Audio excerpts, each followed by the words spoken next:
दोस्तों आप देख रहे हैं अमेजिंग फैक्ट 2.0 और एक बार फिर से आप सभी को अमेजिंग फैक्ट 2.0 चैनल में स्वागत है। दोस्तों खेसारी लाल यादव का झगड़ा 2.0 गाना को आते ही समर सिंह भड़क उठे और देखिए गाना चोरी का आरोप लगाते हुए इस लाइव वीडियो में क्या बोले। तू चोरावत रहा, जितना चोरावे के तू चोरा ला। कितना चोरी बा? 1 ठे 2 ठे 5 ठे 10 ठे, जितना चोराव तोहर मन है चोरा ला। मेन बात है कि उनिया से मारब ने तो फाड़ जी तोहर मुहवा।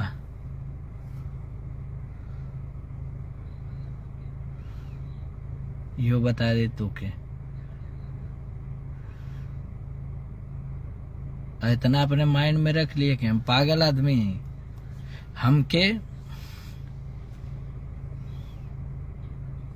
हमके डिस्टर्ब कर मतलब बहुत महंगा पड़ जाये तो के।